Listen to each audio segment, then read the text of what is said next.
What is up, everyone, and welcome to the Game Week 2 deadline stream. How are you guys doing? Are you guys excited for another deadline, another game week, another round of chaos where so much has already happened over the last couple of days? We've got so much information. I mean, it just feels like every player that I own, or maybe you own right now, is injured. And what the hell are we supposed to do with these players? What transfers to make?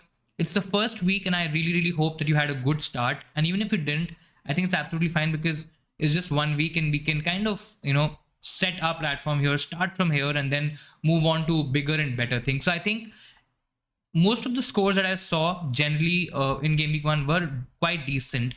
But the problem starts now, where now we are in kind of a zone where we have to think about what to do next, what transfers to make, how much to spend on certain positions, how much to kind of, or what value to kind of look at in terms of our midfielders, forwards, strikers, and all that good stuff. So I think interesting times ahead, exciting times ahead, because a lot is kind of in the unknown. I know a lot of people are worried about Gabriel. Then we have the Stones injury as well. Now we have certain information that Reece James is out as well. So I think there's a lot of chaos already happening in terms of which defenders to go for.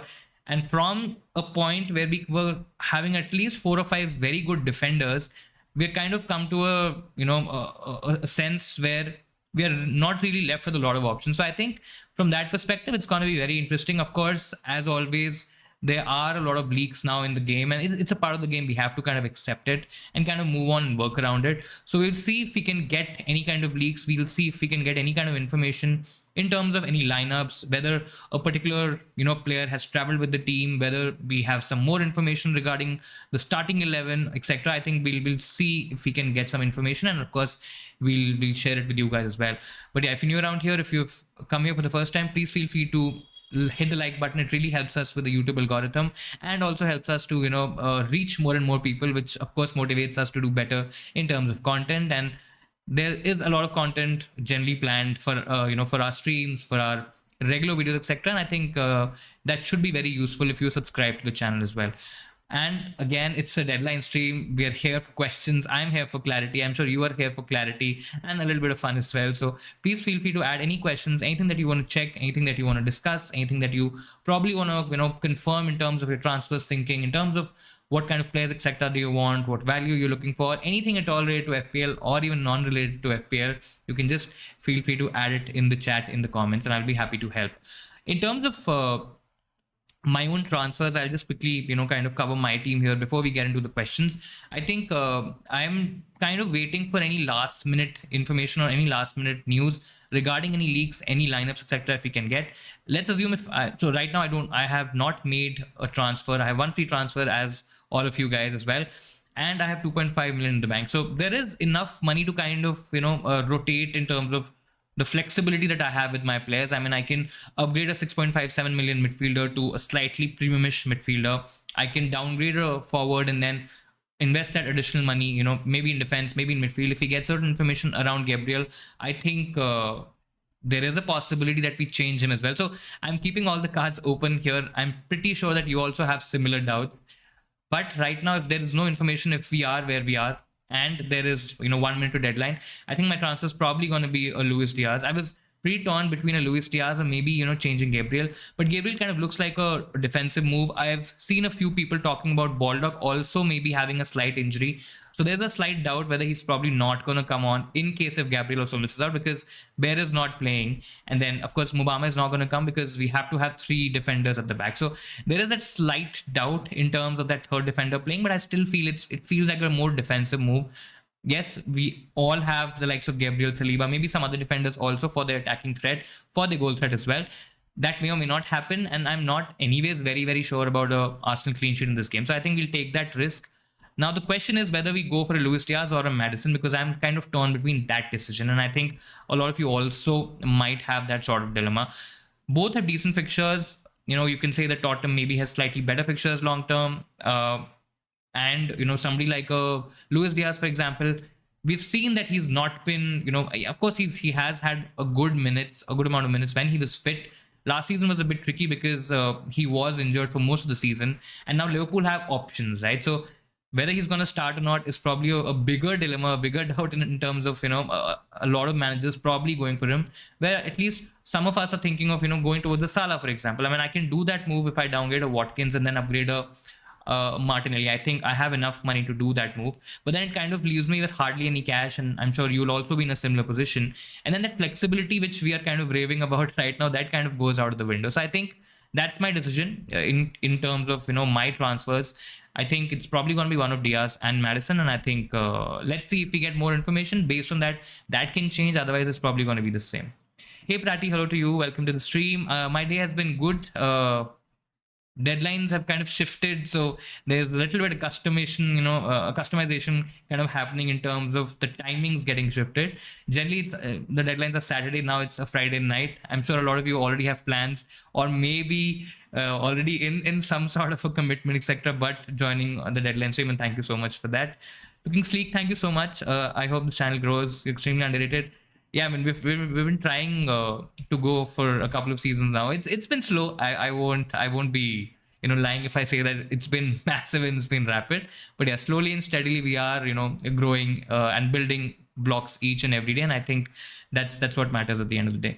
Hey Nigel, hello to you. Gaming one score. I think I haven't put it out here. But I think it was 85 points. Let me just quickly check it. I mean, it feels like so long back that I've already forgotten my score. But I think it was 85 points. Yeah. So 85 points. My rank is 214k, roughly around that.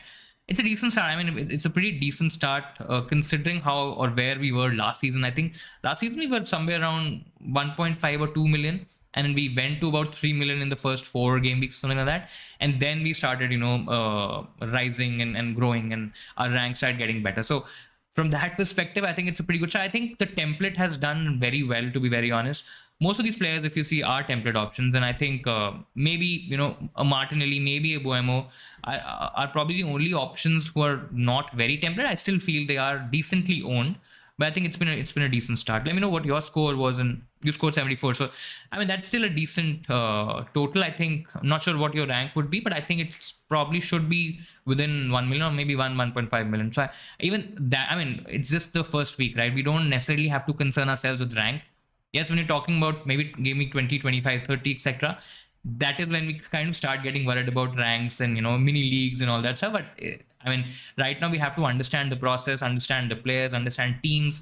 I mean, there are a lot of new players. The transfer window is still open, so a lot can happen still, and we kind of have to gauge all this information and then kind of settle down into the FPL rhythm. Generally, we see in slightly later parts of the season. Hey Roku, hello to you. Bench one, Foden, Diaby, Rashford, Martinelli. I mean, if you already have a Saka, which I don't think so you've mentioned. I mean, if you have a Saka Martinelli combination, I think maybe you can bench Martinelli. I'm expecting Martinelli to start. You're saying that Trossard might start this game week. I mean, to be very honest, I think it can still happen where Trossard gets a start.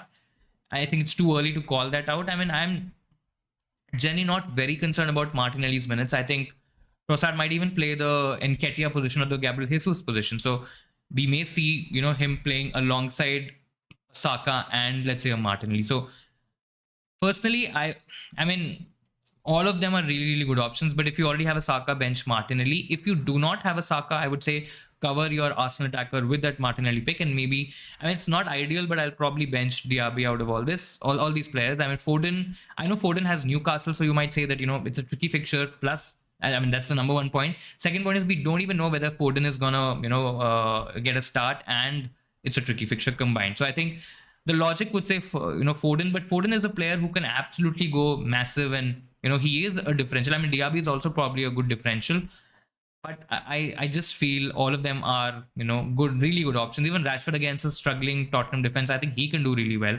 It's a tricky call. Probably it's just be Diaby, but I mean, even if you do Foden, I won't be surprised. But yeah, I'll probably play Martinelli if you don't have Saka. If you have Saka, then the conversation is very different. I think you bench Martinelli in that case. Would you still buy Madison even though he's playing against United? I mean, I will. I am a United fan. I mean, I'm sure all of you know it by now. I've been a frustrated United fan for a long time. And United bias aside, I think I understand what Madison brings to the table. I understand Madison's potential. I understand that we were pathetic. Pathetic would be probably an understatement in game week 1. We were really, really bad. Extremely lucky to not concede that penalty. Of course, who knows whether that penalty would have gotten scored or not. We can all, start talking about hypotheticals, but I still feel we were super, super lucky to win that game. And if we kind of bring that performance up with Madison being that creator, I still feel Tottenham are lacking that finisher now that Harry Kane is gone. Let's see if Richarlison steps up or Son steps up, or there are different options that kind of come through the ranks. But I think I still would buy Madison. That's my concern. Whether to cover off Liverpool's fixture this week and Liverpool in general with Luis Diaz, or directly go to a Madison, because I might end up getting the other option. Let's say if I get Luis Diaz this week, I might or I might end up getting Madison next week, and I'm probably gonna get rid of Martinelli, or Mitoma's probably gonna go, and the other option could be Martinelli. Buemo, I think, will also give me enough cash, but I think I'm probably going to stick with him, and it's going to be Mitoma out, Martinelli out, to Madison and Luis Diaz. I think that's what I did before coming onto the stream. It looked pretty good. Let's see if I can do that. But yeah, United biases won't enter when I'm playing FPL. That is for sure. Hey Soumya, hello to you. Welcome to the stream. Who do I start among Gabriel, Eze, and Richarlison? I think both, considering the fact that both are attacking options, and I always, at least I'm a player, or I'm a FPL manager who likes to play aggressive, why am I saying attractive? Aggressive and attacking football and attacking, strategy. So that kind of gives me an idea to, go for Eze and Richarlison over, let's say, a Gabriel. If you have to start one, I think Richarlison against, I can't say that we would probably struggle. Yes, there were inklings that, the defense looked quite leaky, and that may continue. But I think Richarlison could be a really good option this week. So I'll probably just start Richarlison. I'm expecting Eze to also do well against Arsenal, and I'm not expecting Arsenal to keep a clean sheet. So that's why I don't think so. Gabriel is probably the right move. And anyways, he's a defender. The upside is slightly lesser than what you would say with an Eze or Richarlison. So I think if it's one of them, I'll start Richarlison. If it's two, maybe then Richarlison, Eze, and then Gabriel in that order.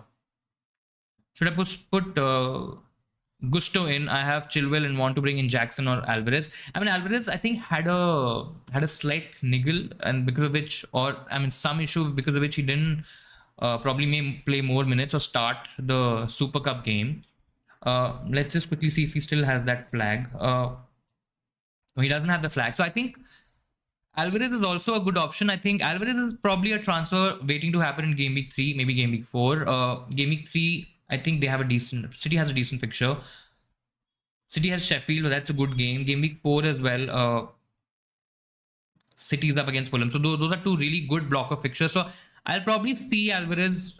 A lot of people are saying that don't really depend on the Newcastle lineup. It might be a very different lineup as compared to game week 3 and game week 4. Considering that Newcastle is now a strong opposition, and they, City might play with 3 holding players as they did earlier as well. So a similar trend could be seen, but I would still say, Foden is maybe a risk that I'm okay taking, or I think a lot of people would be okay taking. But I think in general, for a City option, I know Stones is a different conversation, but a City attacker, I want to see what happens in the Newcastle game. I want to see the lineup and then probably take a call for game week 3. There is a slight window, or a small window of one game week, where I can probably jump onto a Luis Diaz, maybe a Maddison, and then go onto a Foden. I know a lot of people will say that's an extra transfer and you don't have to make that. It's probably not worth it. But I would still want to see a little bit more from Man City, and that's why I think Alvarez is probably a little bit unclear to me. I think Jackson could do really well. Chelsea has the fixtures. Chelsea, they looked okay, and they still dominated the game in terms of possession, in terms of keeping the ball. Liverpool was very quiet in the second half. First half was quite open, and we saw Jackson playing really well. So I think Jackson is a good option, to be honest. Gusto is somebody, I know a lot of people are very heavy, especially in terms of Twitter, but I still feel Twitter is a very small part of the whole FPL community. They're the most active ones, but I think, considering the fact that we got to know from Pochettino that Reece James is a few weeks away now, a few weeks, maybe 2, maybe 3, maybe 4, and that rehabilitation and then getting Reece James back into the team might take some time. And we've seen that in the past, that he was rushed very quickly, and then, he picked up another knock, another injury, a recurring injury and all that stuff. Now that may or may not happen. We do not know. It also depends on whether Chelsea play a back 3 or a back, a back four, for example. Because if they're playing a back three, I would be certain then that Augusto gets a start, and then there's Chilwell on the other side with three centre backs. I think that is what they will do if they are playing a back three. If they are playing, let's say, a back four, I think Disasi would be the one who probably would get the nod, and that is where my doubt is. So again, with Augusto as well, my only doubt is that I'm not really sure whether he's. I mean, at 4 million, if he starts, he's absolutely worth it. He's a steal, but we do not still know about his minutes, right? So probably see him this week. If you are looking to get in a replacement for a Gabriel, for a Stones, for a Mings, I would probably look at a Henry, for example. I'll probably look at a Saliba, for example, if you're okay spending that little bit extra money, because Gusto to these players would be a slight difference. And then maybe, downgrade a different defender, maybe downgrade this particular defender to Gusto later on if we see that, he's starting him. Because if Gusto is your third defender, and if you do not have a fourth and a fifth defender, and I think that could be a bit tricky, because if he doesn't start, then you do not get any defenders, from your bench, because they're anyways not having minutes of playing or starting, right? So that essentially leaves you with only 10 players playing every week or in a particular week, which is not ideal. So I think I'll probably wait on Gusto for a week, maybe 2 weeks, and see what's happening with Chelsea, and then probably make the move. One free transfer of Martinelli to Madison. I think a lot of people are looking at this move. I've seen a lot of people think about this transfer. And if you have somebody like a Saka, Martinelli was always a differential, considering that Saka is so highly owned and Martinelli is so less owned. And I think Madison may not be as...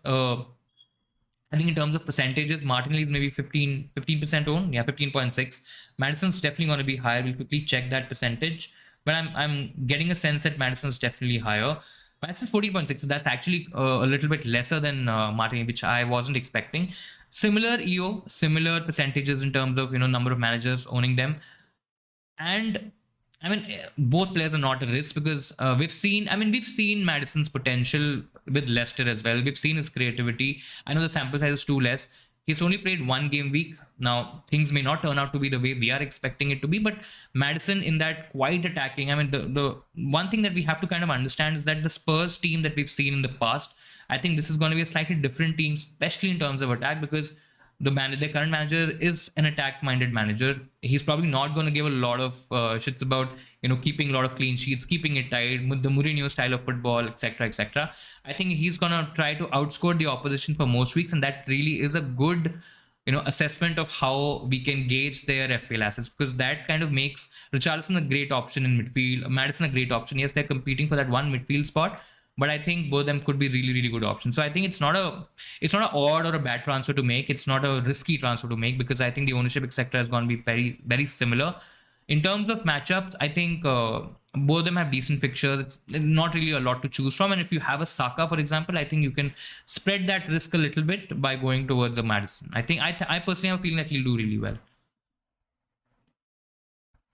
Bench one of Pedro Visa, Bruno Martinelli. I think...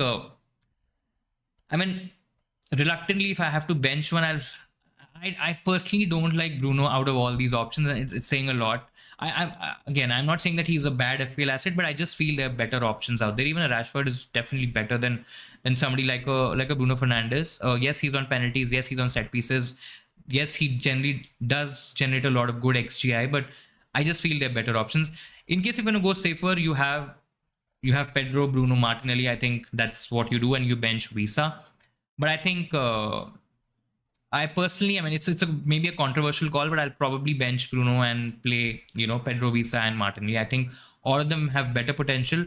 Visa also could do really well this week. They have a decent fixture in Fulham. Fulham are a really average defense. They generally concede a lot of chances. They are also a team who concede a lot of XG, and that translates into conceding goals as well. So I think overall, there is good potential for Buemo and a Visa this week. And I think if I had to bench one, I personally would bench Bruno. That would be my call. And if you already have a Rashford, then I think it's probably a lot easier than, just benching Bruno in isolation with the only United player being Bruno Fernandes here. What do you think? What do you think? I also have Onana and Turner, who's a better one for this. The general consensus is that Tottenham are a good attacking side. Yes, they're leaky, but United also looked poor against Wolves. Very lucky to keep a clean sheet. Onana ended up with bonus points as well. If United would have conceded that goal, I don't see a scenario where Onana would have ended up with bonus points. Of course, that clean sheet would have also been gone.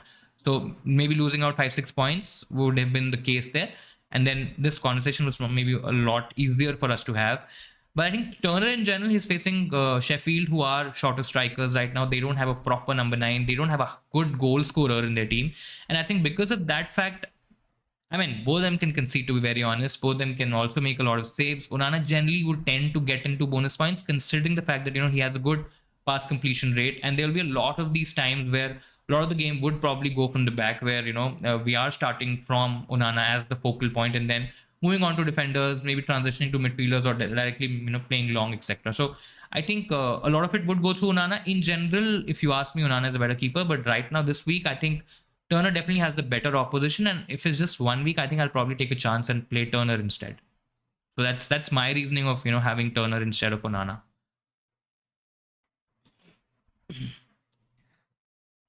I feel Madison would be on penalties as well. I think so. I mean, it's still not very clear. Let's see what happens when Spurs actually get a penalty and who takes it. But I think, a lot of people are saying that it might be Richarlison, it might be Son, maybe Son or Madison. But I also have a feeling that Madison would be on penalties, and then let's see what happens when they actually get one. But yeah, I think you're on the right trajectory in terms of thinking that Madison is a penalty taker. I'm the only guy who owns Salah in my mini league. Do I captain him as a differential or do I stick with Haaland captain? I mean, to be honest, to be very, very honest, I think this is a week where we can actually captain Salah. I mean, I'm not saying that Haaland is a bad captaincy option. Haaland is Haaland, right? I mean, we all know that he has the ability to score a hat-trick against any team. He can literally come on from the bench and score a couple of goals, and then that could really ruin the whole weekend for you. But I think if there is 1 week where we can actually captain Salah, I think it is this week. It's Bournemouth at home. Bournemouth has been a very tricky opposition for Salah, because for Salah or Liverpool, especially the away fixture last time around was very tricky. At home, I think Liverpool did beat them 9-0, where Salah didn't do anything at all, which is very weird in its own way. But I think, to be very honest, if this is a week where you want to take a bit of a risk, I think it's absolutely fine. See, the ownership, I mean, if you play the game that way, where you're very concerned about effective ownership, where you do not want to go against the crowd, especially in terms of captaincy. Maybe you have a few differentials here and there lying around and you don't want to take a risk with captaincy. That is absolutely fine. You can do that. But I think if there was 1 week where I would have taken a risk, and if I had Salah, I personally think that I would definitely have gone for Salah. I don't think so it's a wrong decision to go against Haaland on specific weeks. It's Newcastle. Haaland did play 90 minutes. The turnaround time is short. He may even get slightly limited minutes if it's a close game. Maybe they're winning 1-0, 2-0, etc. Maybe, we expect Haaland to get involved if City score any goals, and that will still happen at the end of the day. But I think I would kind of take that risk. Being an aggressive manager, I think I'll take that risk and I'll take that chance. I sold Stones for Chilwell. I think it's a good move. Chilwell is probably one of the best options right now. Even if Chelsea don't keep clean sheets, there's a high potential, high chance that Chilwell ends up in a bonus. I mean, he was literally playing like a striker. There were a lot of times where he found space, on his side of the field, and the Chelsea man on the other side, whosoever it was, maybe Sterling, maybe someone from midfield, they didn't see that pass or that run from Chilwell. And I think that will happen, or that will improve with time, because Chilwell is actually playing very advanced. I mean, I was very, very surprised with his positioning overall in the game, and I think that really spells good from an FPL point of view, because that gives him more opportunities to take shots. That also gives him maybe decent opportunities to maybe get a few assists here and there, maybe put in some crosses. But his goal threat, from a goal threat perspective, I think it's really, really good, and it is looking good. So I think Chilwell is definitely a good option to go for. Start Udoge or Gabriel? I think I'll still start Gabriel. I'm expecting Tottenham. I'm expecting the United Tottenham game to be a 2-2 sort of a game, where both teams do concede, but they do end up scoring a couple of goals each. And I'm actually expecting it to be a draw, but let's see what happens. But yeah, I'll possibly start Gabriel. Take that risk anyways. I mean, there are already doubts about him not starting, him losing his place in the 11, etc. That may happen. We do not know, but I'll still take that chance with the Gabriel. Start Saliba versus Palace away, or Henry versus Fulham away. Mitrovic out and Palhinha is a doubt, so better chance of a clean sheet and attacking return. I think in general also, the reasoning is great. The reasoning is actually very sound, and I think you're on the right track anyway. But I think, I have the same answer, but a slightly different reasoning. I think Saliba, he's okay as a defender, doesn't really provide the same attacking threat as or goal threat as a Gabriel, for example, who was top among goal threat for defenders last season. Now that's probably not gonna come through Saliba. I think Henry in general, he also, like Chilwell, he also looked very very attacking. He was also into very advanced positions, which was a big surprise to me as well, especially when we talk about Brentford, right? So I think Fulham, with a couple of injuries, with them anyways being very very fidgety in terms of their defense, leaky in terms of conceding a lot of chances, there is definite potential for a clean sheet and there's definite potential for an attacking return. So I mean, we might end up seeing Henry getting maybe, let's say, 10-12 points, for example, right, as compared to a Saliba. If he keeps a clean sheet, maybe 6 points, considering that Arsenal will probably score a couple of goals anyway. So I think there's more potential in a Henry. Overall, you'll always feel that Arsenal is a better defense. Arsenal is a better, maybe has better quality. Saliba is definitely a better quality player, but I think we have to look at fixtures, we have to look at matchups, and I don't think so they should be ignored. And I think you're on the right track in terms of playing Henry this week. Start Eze against Arsenal or Matty Cash against Everton. I mean, Everton are sort of a bogey team where they actually find it very difficult to score goals. So, I mean, you can argue that, Aston Villa can eke out a clean sheet, though they were playing a very high line. Of course, Newcastle was a very different opposition. Everton is definitely going to be a different gravy and, different quality in terms of opposition. And there is potential for maybe, Aston Villa keeping a shutout. But I think me, again, being an attacking manager, the way I look at FPL is I would always back the attacker to get an attacking return over a defender getting a clean sheet, right?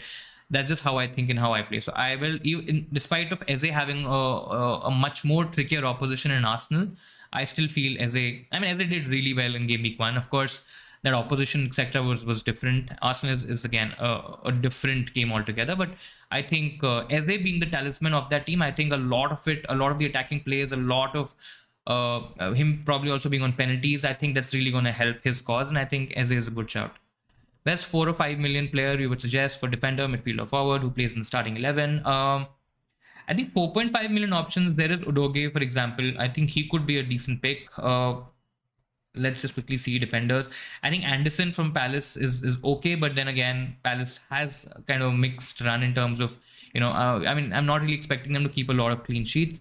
But if we look at other 4.5 million options, I think Botman could be a decent pick. But again, right now the fixtures are not that great. There's Baldock. I mean, people are saying that he's injured, etc. But again, I think at 4 million, he can kind of give you some money. Kabore as well from Luton. I think, again, we're not really expecting a lot from Luton, but Luton has some decent fixtures from game week 4 to game week 8, 9. So I think, and he looked really good in the first game as well. So I think, yes, this week he doesn't have a fixture, but I think in general, I think he could be a decent option. Of course, Henry's probably the best option that I would recommend in that 4.5 category. I think there are decent fixtures. There's some clean sheet fixtures in there. And consider the fact that he's playing very advanced and very attacking, I think he's a great option in the defense category. In midfield, I think personally, yes, you can go for different options, but I still do not like a lot of the options. I mean, Anderson did well for Newcastle in preseason, but I don't see him getting a lot of minutes. There is Chukwuemeka, I think, if I've not murdered his name, Chukwuemeka. Yeah, I think he's also 4.5, and he did play majority minutes in the first game for Chelsea. So I think he could get some decent minutes. 4.5 million for a Chelsea spot. Yes, you will think that maybe you would want to invest that spot in a Jackson, for example, maybe a double up in defense, maybe someone else in midfield. But I think at that price point, I think he could be a decent option. Otherwise, not really a lot of options in that 4.5, 5-ish million midfielder category. I think I would probably go at least till 6.5, get some additional money from somewhere else, and then try to have a more balanced midfield. In terms of forwards, I think, quickly look at forwards as well. I mean, looking at slightly cheaper price, right? So Mubama was an option, but he hasn't played. Again, it's just 1 week, so we still do not know that. Usula from Sheffield, I think he did play most of the game against Palace. Now he could be an option. He's a starter, so he's definitely an option. I think apart from that, not really looking at a lot of picks in terms of that 4.5 million category. I don't necessarily see a lot of options. A lot of people have also gone for somebody like an Archer, for example, but again, maybe sub appearance at the max that he's probably going to get. So I'll probably just look at Usula right now in terms of the 4.5 million category. When I shift to 5, again, I don't necessarily see a lot of options. There's Mope at 5, but and Mope did play 70 odd minutes. Now, whether he's nailed, considering the fact that there's not a lot of competition in the Everton team. I think he may get a lot of minutes. So maybe at that 5 million that, you kind of invest that money. But just save that additional point 0.5, and then that additional point 0.5, you can actually invest that, in midfield, and let's say upgrade a 4.5, 5 or 5.5 million midfielder to a slightly different range. I think that's the way you can look at the whole scenario. So I think not a lot of great. They're definitely better defenders because, of course, we have a lot of options, but not really a lot of players in that 4.55 million. I would rather, go super cheap in defense, or as cheap as I can go in defense, and then try to have a more balanced midfield. And at least if I'm going with 2 attackers and 2 decent attackers. So I transfer Martinez. He has a knock apparently. I think he will start. May not start this week. So if you are looking to get rid of him, I think he's 4.5 if I'm not wrong. Let me just quickly check that. I think he's 4.5. He's 5. So he may not play this week. And at 5 million, if you do not have a Henry, I think he could be a decent pick. There are other options in around that price range as well. So you can go at multiple directions. To be very honest, Martinez at 5 million is anyways not the best utilization of that 5 million. I think there are better options to look at. Sell Mitoma for Buemo. This week, I think Buemo still has the better fixture. So if you're looking at this option or this pick as a slightly long-term option, I know it makes sense, but I'll probably wait. If this is maybe a 1 week, 2 week move, and then you pivot to a different option, again, it depends on whether you're seeing the game like that and whether that's the right way to play it or not. Again, that's debatable, but both of them have really good fixtures. Both of them can haul this week. You would expect Buemo to probably do a little bit better, considering that he's the focal point or the main, one of the main attackers in the Brentford team. With Brighton, the issue is that a lot of the plays went through Pedro. He had a good chance. He could have easily hauled even bigger. He didn't. There was Solly March, who was hardly owned by anyone, and he scored. Mitoma, of course, ended up getting an assist, I think, but that may or may not happen. The attacking returns generally might be shared. So in case if you're looking at a slightly long-term move anyways, and you have your doubts over Mitoma, maybe you sell. It's not the ideal transfer because both of them have decent fixtures this week. But if you have nothing else to do, and if this is one way to kind of make your team slightly better, you can absolutely do it. Leno, Flecken, both aren't really the best options, but if I had to go for one, I think I'll go with Flecken, and who's facing Fulham.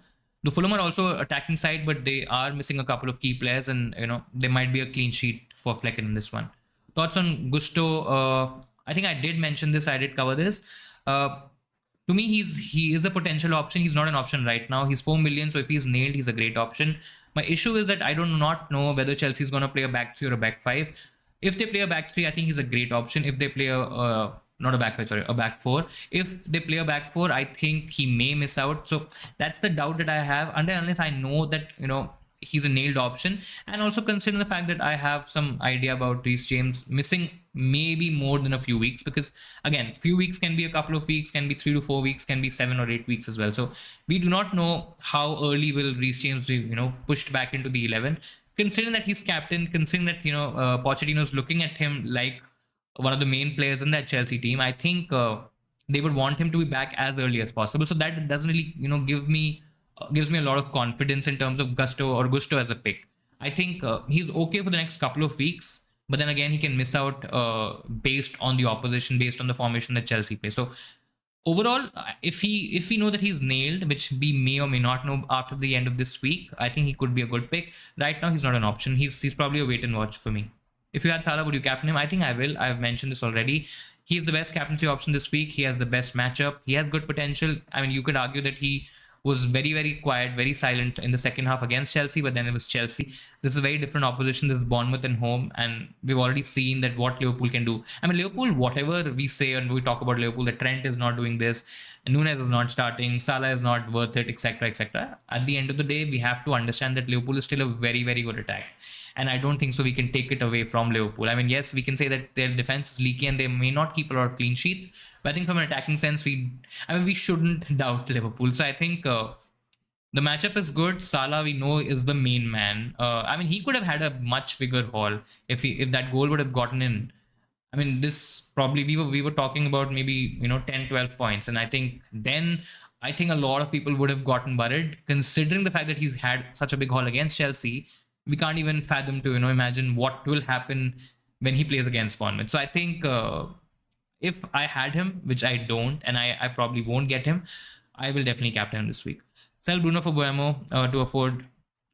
Isak is somebody I won't consider. Pedro, maybe if I'm looking at the next 2 weeks, and then maybe shift to Alvarez if that's one potential route. But yeah, I don't have a problem with selling Bruno, to be honest. I still feel Rashford is the better option over long term as well. I think Rashford is the better pick. Right now, we do not know whether Bruno is probably going to play a lot deeper. Maybe he's going to play advanced, and Mount is going to drop into a slightly deeper midfield role. It's just 1 week of information, but I have generally, never considered Bruno to be the best option at United itself, right? So, and at slightly, maybe slightly cheaper value, there is a lot more value that you can find and have a much more balanced squad. That's the whole case with Salah as well, right? Why is Salah's ownership not as high as it should be or it has been in the past? Is because of the fact that he's quite pricey, and he does kind of take away that flexibility of having him and other options, in attack or in midfield. I mean, we have to make sacrifices. So I think with this, you are strengthening your team, and I think it's a decent move. Who are you captaining? My captain is Haaland because of the fact that I do not have Salah. I may go for a Madison or a Diaz. Let's see what happens closer to deadline. But I think I'm still not going to captain those options. I think it's going to be on Haaland. Watkins with the only home game worth a shot. I mean, Watkins is worth a shot. Everton away haven't really looked that great. Aston Villa at home, on the other hand, have looked a very solid side.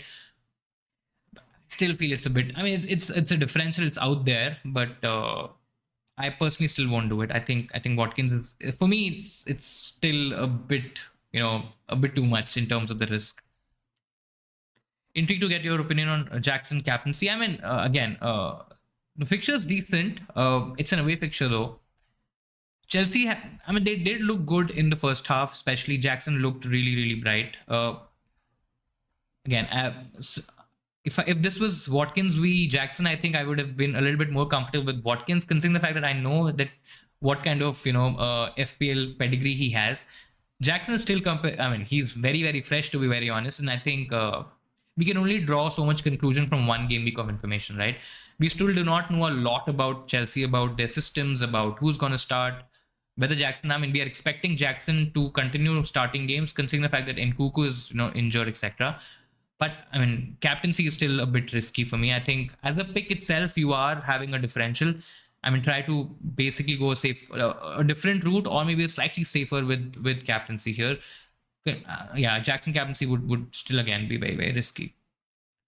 Haaland played 90 in the midweek. In midweek, might get subbed off early. Possible, definitely possible. Considering it's new, I see till the time if Man City is winning 2 or 3-0, I mean, if they're very, very comfortable, I don't even think he comes off in the second half. If by halftime they're 2-0 up.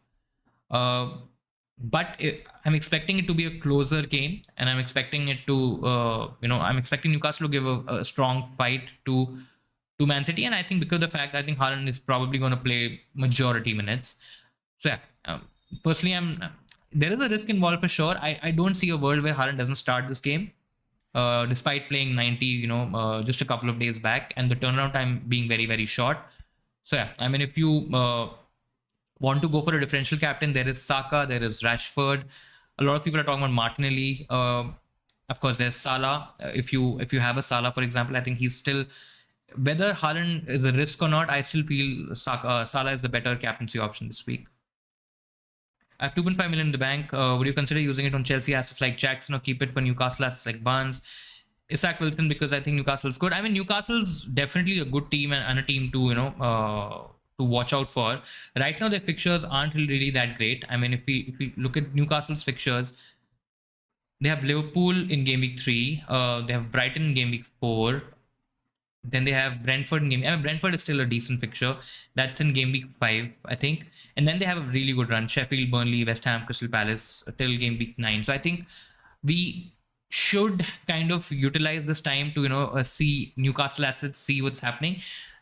a lot of people are saying that Isak is nailed and Wilson's probably going to get minutes off the bench. Now that may change. They may still end up playing together. Who knows what's going to happen there? And then we have the likes of Barnes as well. So I think I would still probably take a chance. I mean, there's still a lot of unknowns for Newcastle.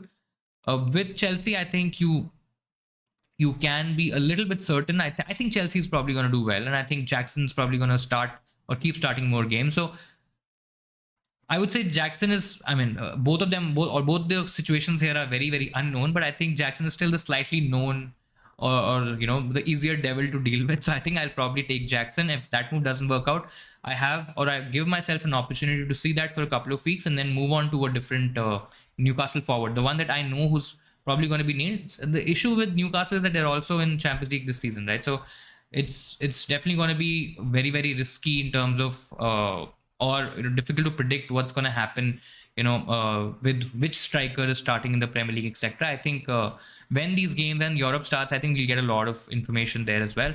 And by the time, I mean, we can take that decision. Considering the fact if Jackson doesn't work out, we can easily make that switch.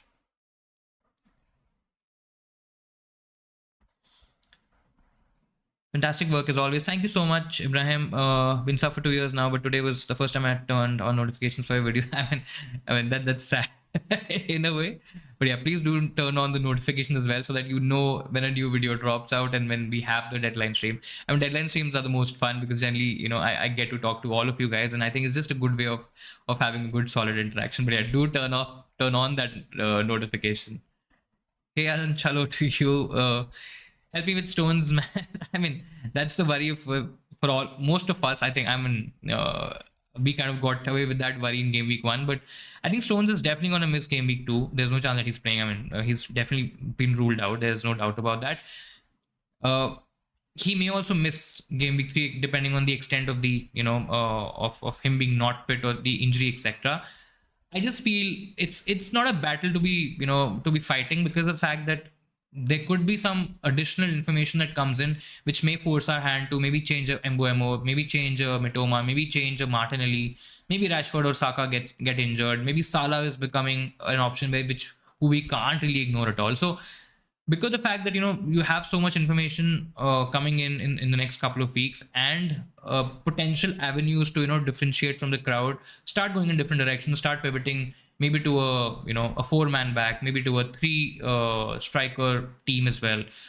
I still feel it's better to get rid. I know the fixtures are great for City, but I mean it's happening every year, right? If you see the patterns, whenever City have good fixtures, we always talk about certain options being great and certain options giving us a lot of points, but it never happens. I mean, correct me if I'm wrong, but it never happens where we are able to nail that City option. Of course, Haaland is a different story altogether. But to be honest, we're not really gaining anything out of Haaland. We're losing if we do not captain him or have him in our team, which is surprising in itself anyway. So I think it's very difficult to nail that City spot, whether it's a second attacker, a second forward.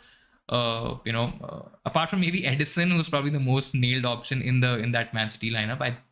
I don't think so. It's really worth going and playing that roulette every week because yes, right now we may think that Akanji or somebody like a Guardiola, for example, is more nailed and is getting more starts, more minutes. But when Champions League kicks in, when other cups also kick in, we may see Pep slightly pivoting to a different structure. We may see certain players doing really well and getting rewarded with starts, and the option that you went for may not end up starting games, right? So considering the fact that there are so many options in defense, still, despite of the Gabriel news, despite of Mings, despite of other options, I still feel if none of these options work and if you already have a Chilwell, I think in your case, you do not have an Estupinian.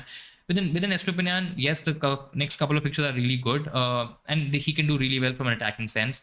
But after that, it becomes a bit tricky because game week 4, Newcastle, game week 5, United, then Bournemouth is a good fixture in game week 6. Then you have Aston Villa, Liverpool, Man City. So if you are very convinced that he's not going to give clean sheets, and if that's a major metric of you having a certain defender or not, then I think you should probably go towards a Henry. He's a slightly more long-term pick. He's also attacking. May not get the same points as a Stupinian again. It's all, it can be a big debate right now in terms of which player outscores the other player, because I think both of them have decent potential. We can say that Brentford probably has slightly better fixture, but then we can also talk about Brighton, being a better attacking unit, being probably even a better defensive unit. But yeah, I think it's a tricky decision. But if you're not convinced with Estepinian with his attacking threat, and if you feel that clean sheets are maybe a point of consideration, you look at somebody like a Henry, for example. If you're still looking for I think you'll probably also have Gabriel. So then doubling up with a Saliba and a Gabriel doesn't really make sense. So I'll probably look at Estupinian or Henry as options, because this option would be your third playing defender, right? So you do not want a 4 million option who may or may not starting the upcoming games, who may or may not have the same clean sheet potential or even attacking threat. So I think definitely I'll look at these two directions in terms of finding a replacement. Captain Watkins this week, City missing key attackers. I mean, plus had to play in struggled. Plus had to play in and struggled in the Super Cup this week. I mean, they are missing key attackers, but they're still City at the end of the day. It also depends on how they line up and who are those front three in attack. I still think City is going to be okay. It may be a close game. I mean, a lot of us maybe are expecting City to absolutely smash Newcastle. Maybe that's definitely not going to happen. But I think it's still. If I had Salah, for example, I think I wouldn't have really thought about it too much, and I would have definitely gone for Salah as captaincy. But I mean, with Watkins, I'm always a bit worried, because Everton is also a very tricky side to predict. Yes, their away form has been, poor is again an understatement for Everton's away form, but I think there is potential in Watkins. We know that he's the mainstay in the Villa attack. He's on penalties. He's definitely going to be involved if Villa do end up, attacking and scoring goals. So I think there is logic in that decision, but I still feel it's probably Salah or Haaland, or maybe if I'm looking at somebody like a Saka, for example, I think these are the only three directions I'll look at. Otherwise, I probably won't look at a different option as a differential. Just want to thank you for your advice last week. I had James and switched to Chilwell. I mean, yeah, that kind of worked out well, because now James is injured, and I just feel for people who got in James this week as a double up. They went early on James. Maybe they took out Gabriel, maybe they took out Stones, maybe a Mings, for example, and they got in James, and now James is injured. They've already used their free transfer, and now they've gotten a player who's injured for the next few weeks at least. That's just classic FPL, and lucky to be in that position. I think you were quite lucky in that regard. Are you staying with Gabriel? I think I'm staying with Gabriel. I'll look at him at this week, or for this week as well.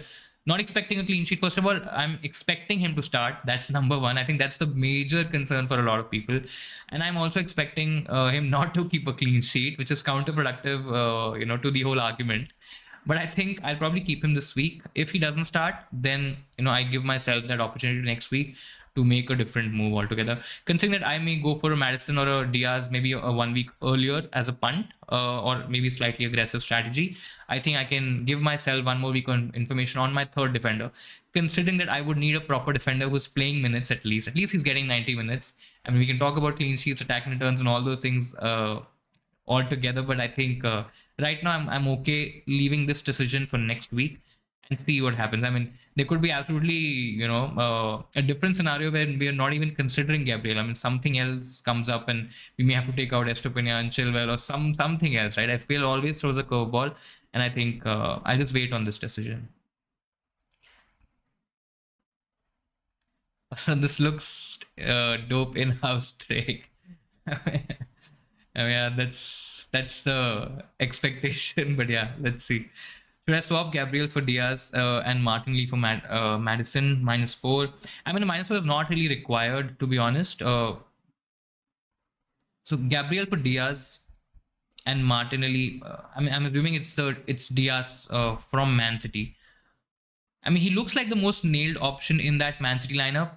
Take that with a pinch of salt as well. Don't take it to the heart, because we've also seen Diaz getting benched in odd games, and him not being as nailed as people think. So the expectation would be that Diaz will get minutes and he will start.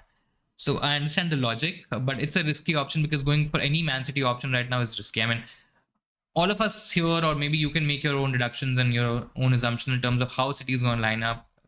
Opposition dependent, it's going to change every week. We can write down threads on Twitter, we can make videos, we can write blogs about what's going to happen with Man City and their defense, but I just don't see a scenario where anyone can say that with 100% surety that, I know for a fact this defender is going to start, and you go for that defender. So it's a risk at the end of the day, and you should know that you're taking a risk, and it may not work out. You may have to change player, next week as well. So that's why I have a feeling that, players like Estupinian, players like Chilwell, not Gusto, because I think he's still a doubt in terms of whether he's going to nail that Chelsea spot. But yeah, I mean, looking at Henry, I think there are other options as well, slightly safer options as well. But if you want to trust and play that pep roulette, I mean, you can, all the best to you, and go for that. I think, yes, -4 doesn't look really ideal. Considering the fact that it's very early in the season, I think we can get away with taking hits. And if it's the right decision, we're getting in on, see, because if we have a nailed Man City defender, I think there is good potential for them to keep clean sheets, and we should not forget that. I mean, yes, we all talk about rotation, etc., but if we are able to, nail that rotation, I think it could be great. The bigger question is if we are able to nail it, because I see us all fumbling in some capacity or the other and really messing it up. So yeah, I think it's worth it taking a hit. I don't see a problem with that because they're forward-looking transfers, and I think just be mindful of the fact that you are taking a risk. Turner, Estupinian, Gabriel, Chilwell, Buemo, Rashford, Saka as vice captain, Martinelli, Jackson, Pedro, Haaland, pretty standard team. Madders on the bench. I will not keep Maddison on the bench. I'll try to play him in some capacity. You're already playing a back three, so you're already maxed out in terms of your defense. I mean, I don't want to do this, but I'll probably bench Martinelli and play Maddison instead, because I think Maddison has good potential. Anyway, the question is different. The question is thinking Stone to Gusto. I keep mispronouncing his name. Stones to Gusto and Colwell and Cap Nico. I mean, so Captain Jackson is something I've already kind of addressed. I think it's a bit too risky. I will probably look at somebody like a Saka, for example, for captaincy. If not Haaland, I would have loved to have a Liverpool option in here. It is not the case, so that's why I can't go towards the Liverpool option. I think both options. I mean, I know that you already have some decent amount of money invested, but I'll still probably downgrade the Stones to maybe somebody like a Henry, for example. I don't see a Henry in there, right? Because you have Estupinian, Gabriel, and Chilwell. So I think Henry could be a better option. I know the intent here to kind of save money with Gusto. I think Colwell is 4.5, so you're not really essentially saving much money. I understand the intention to go double up on Chelsea defense because they have decent fixtures, and if let's say Gusto is a nailed option, I mean, he could be attacking. It's all ifs and buts right now, but a lot of people are saying he's not Reece James. A lot of people are saying that he could be better than Reece James. We still do not know what's going to happen. So I'll probably, if you really have to do a transfer, I'll probably do Stones to, let's say, a Henry, but I don't see the need to make a move this week. I mean, you can wait for one more week. You can reassess. You have a good, strong playing 11. I'm having a feeling that Gabriel is going to play, or is going to start at least. Clean sheet, no clean sheet. Again, not getting into it, but I think this team as is fine. You don't have to make a move. Get Endo as a differential. I mean, yeah, I'm not sure. Not sure about Endo, to be very, very honest. Fernandes out for Matters. I like it. I have Mitoma, Martinelli, Saka, Rashford. Or do you think I should just hold? I do want Bruno out through a different for a differential. Maybe I mean, I don't think so. Maddison is going to be as high as a differential or as big a differential as we're probably looking for. Let's just quickly see how much owned is Bruno Fernandes. I think it's definitely going to be in the 20s if I'm not wrong. 26 is, yeah, bang on. So 26%, you're still getting a decent differential in Maddison. I think if Maddison does well against United, I think he's probably going to be the top 2 or 3, maybe the most transferred in player next week. Because I think a lot of people, and especially the fact that if, people like Rashford or Bruno Fernandes, they don't do anything. So maybe you can jump ahead of the crowd. I don't necessarily see it as a bad move because I think Maddison in that Tottenham team could do really, really well.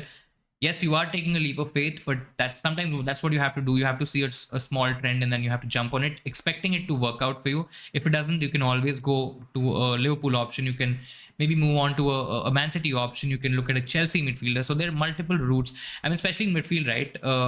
There are a lot of options to go for. There are a lot of directions to look at. So you don't necessarily have to be bound by keeping Bruno Fernandes. I think personally, I'm in the sell Bruno camp. I think it's absolutely fine. Would you go Akanji or to Trent for a -4? Not at all. Not taking a hit for this transfer, not taking a hit for Trent, because I still think Liverpool is leaky. They're good attack, decent attack, but I still feel that they will concede goals. And Trent at that value, not really seeing any attacking threat right now from him. That may change absolutely, but yeah, I don't see myself taking a hit for it. Big request, please update your team before the deadline if you make any transfers, even a pinned comment. I'll try to do that. Yes, I'll definitely try to do that. Hey Rajesh, hello to you. Great show as always. Thank you so much. Can you rank the following in relation to future game weeks, please? Foden, Buemo, Watkins, Diaby, Madison. So let's just quickly see all the fixtures. Let me just quickly open the notes that I have here. So if we're looking at, again, it depends on the window that we look at. Let's say if we look till game week 8, game week 9, I think Man City have really, really good options. The issue with Man City is Champions League and a certain rotation there. That's my worry.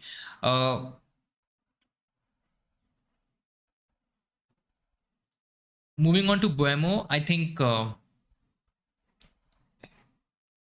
Crystal Palace, Bournemouth, Everton, Nottingham Forest. The only tricky fixtures till game week 8 are Newcastle and Man United. I think those are manageable fixtures. They're not as tricky, as you would probably expect. Then you have Watkins, who has basically Liverpool, Chelsea, Brighton. So it is a slightly trickier route. On the other hand, they have Everton, Burnley, Palace, Wolves. I still consider Aston Villa as definitely lower than Brentford. I think Brentford does have better fixtures. So Aston Villa slightly comes behind. So Watkins and Diaby would be after Buemo, for example. When we're looking at Madison and we're looking at their fixtures, it's United this week. Then they have Bournemouth, Burnley, Sheffield, Arsenal, Liverpool is going to be tricky. And then Luton. I mean, Luton could be a massive scoring game because they looked quite leaky in game week 1. That may or may not continue. But that Arsenal, Liverpool fixtures are slightly trickier. We still do not know whether Liverpool will be a sound defense by then, whether they'll start keeping clean sheets. I'm expecting United to concede and it to be, let's say, a 2-2, 1-1 sort of a game. And then they have some decent fixtures in Bournemouth, Burnley, Sheffield, and Luton. So I think it's probably going to be Man City number 1, then Brentford, then I'll probably go with I'll probably go with Tottenham and then Villa. So I think that's the order that will be. So it's basically Foden, Buemo, Madison, and then Watkins and Diaby. I think all of them are decent options in a certain way, because when we're looking at a Watkins, for example, right? Watkins is a different position here. So the conversation could be very, very different, because a certain Watkins would probably be competing with, let's say, a Jackson, for example, maybe a different option from Man City, maybe an Alvarez, for example. So that conversation is very different. But when we are looking at midfielders, I think Foden is risky, but he's a very explosive option, probably the most explosive out of the lot, because he has good goal threat. Madison does give us a lot of attacking potential in terms of assists. Madison's not a known goal scorer. Yes, he will probably score an odd goal here and there. Maybe if he's on penalties, and if Spurs are lucky and they get a lot of penalties, I think he's fine. But I think if you're looking at bang for the buck, I think Buemo is a really good option to hold for the next few weeks. And if you have that second spot, right? If you have that second spot where you can spend 7.58 or 8.5 million, something around that range, then is where you kind of think whether you want to go for the slightly safer Madison, or you are looking to go a bit risky, a bit differential, and looking at someone from Man City who is definitely prone to rotation. Yes, we would expect Haaland to mostly start all games. Whether Foden becomes that player where he's getting majority minutes like a Grealish last season, we do not know that yet. But with KDB out, I mean, that is a possibility. So that ranking could change. But I think Buemo, definitely considering the value that he's at, I think, and the fixtures that he's having, I think he's probably going to be my number 1 pick here. And then I'll probably, follow it up with a Madison, considering the fact that I know that he's going to start, and I know that Tottenham are decent in terms of fixtures, and then probably look at Watkins or Diaby, because with Watkins or Diaby, I can always switch to an Alvarez as well. I can move on to a different option as well. I can look at a Visa as well, for example. If I don't go for Buemo, if I'm looking at, and that's how you have to balance here as well, right? If you're looking at one of, let's say, a Foden or a Madison, that leaves you with an additional Brentford spot. And then in that scenario, you can switch to a Visa. You'll still end up getting, good fixtures. You'll still end up getting a decent forward, and who's probably going to score goals for Brentford. And then you have the best of both worlds with a player from Man City or Tottenham having decent fixtures, and then having a Brentford attacker as well. Also, Onana has a higher ceiling this week over Turner. I mean, I don't think so. The ceiling is higher. Generally, you would expect that Onana to have a higher ceiling anyway, but I think this week the matchup is such that the odds are in favor of Turner keeping a clean sheet, considering the fact that Sheffield United don't have proper strikers right now because of some injuries, etc., because of them not having a number 9, and they did struggle in game week 1 as well. So I think there is potential for a Turner, special where we get maybe a clean sheet if they're taking a lot of shots, and if Turner's ended up making a lot of saves, maybe he gets a couple of bonus points as well. So that could end up being an 8-9 pointer haul. Whereas Onana is somebody I'm expecting to concede this week, because I genuinely feel that both sides, both Tottenham and United, are going to concede. Where Maddison, maybe scores a goal, gets you an assist. Richarlison scores a goal, and then maybe Rashford on the other end. I mean, that's the most ideal scenario. But I'm expecting both of the sides to concede, and Onana not keeping a clean sheet. So that's the reason I feel Turner this week only has better potential than Onana. Take a minus for Onana. What we're saying, depends on the player, depends on who you're taking out and who you're getting in, depends on their potential, depends on the potential of the players you're taking out versus the potential of players you are getting in. And if you feel that they can outscore the incoming combo, or the incoming combo can basically outscore the outgoing players by 4 points. If whatever I've just said is not complicated and it makes sense, then why not? Need to have some slightly more information in terms of which players are you eyeing, and whether these are short-term moves, long-term moves, and all that stuff.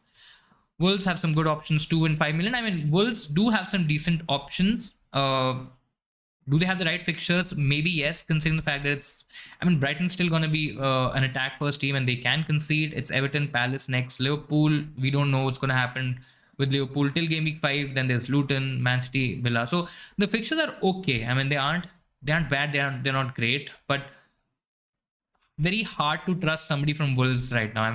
Wolves have always been a team where we've tried to look for options. Jimenez was one, Traore was one, Neto was a big fail and a big disaster. We've always looked for defenders like a Kilman, for example.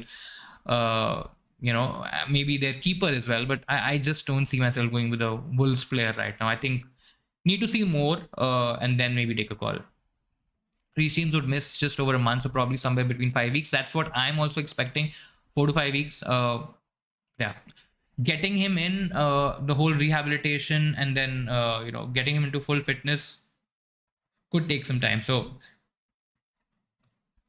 it's a huge loss. It's a huge disappointment, and Gusto again could become an option, but I need to see at least 1 more week, if not more, to make that decision. Bruno to Salah this week is worth it. If you're doing it for free, absolutely worth it. Salah is a captain option as well, captaincy pick as well. So I think it's absolutely worth it. Definitely better potential than Bruno this week. Who do I drop? Pedro, Bruno, Maddison, Watkins. If it's dropping on the bench, I'll probably. It's not ideal, but I'll definitely play Maddison this week. I'll play Watkins this week. The decision between Pedro or Bruno, if you already have a Rashford, for example, you bench Bruno, not ideal, but you do that. You can say that Mitoma can cover off Pedro, but Pedro did look pretty decent, and yes, he did miss that huge chance, and if that would have gotten in, I think there would have been a huge difference in terms of his and Mitoma's points and even March's points. But I think, I'm just not very, very keen on Bruno. I've said this a lot. I've put it out in the universe, and I'm pretty sure it's going to happen where Bruno, gets a dodgy penalty. Maybe we win the game 1-0 and Bruno ends up with 3 bonus points. I can absolutely assure you that's going to happen. But yeah, my logic on my brain says that I bench Bruno, especially if I have Rashford, and then play Pedro, Maddison, and Watkins. Start 1 cash as a Gusto. I think I'll start as him being an attacker. I know it's against Arsenal, it's a tricky one, but I'll still start him. If you are worried about Eze's matchup against Arsenal, maybe take a punt on Gusto. If you already have him, might as well just go for him. There is no proof, or there is no underlying data or anything at all which tells us that he's not going to come on from the bench if he doesn't start. So you always are taking at risk of maybe a 1-pointer. Maybe in the last 5-10 minutes he gets some time. But yeah, I mean, that's the risk you take, and you have to understand that he's still not a nailed option, as maybe a lot of people are trying to make him to be one. And I think because of that fact, I think Eze. I mean, I'm more comfortable going for an Eze, going for an attacker in general. I think Eze, considering the fact that he is the main option in that Palace side, I think he'll do well. Will Guardiola start even if so? Should I take a -4 to replace him over playing 4-4-2? I don't think so. -4 is required. I have my doubts over Guardiola as well. I do not know. I have no idea what's going to happen with Man City, and I can't sit here, telling you that I know that Man City has these certain 11 players who are going to start this week. Maybe I can say that with Haaland, but with Pep, we just don't know. So yeah, that's that. Who's a change this week? My change is nothing right now. I mean, I have two changes in mind. One transfer, but two players in mind. So I can take out Martinelli and get in Luis Diaz, go a bit aggressive, have Liverpool covered for this week, maybe a couple next few weeks as well.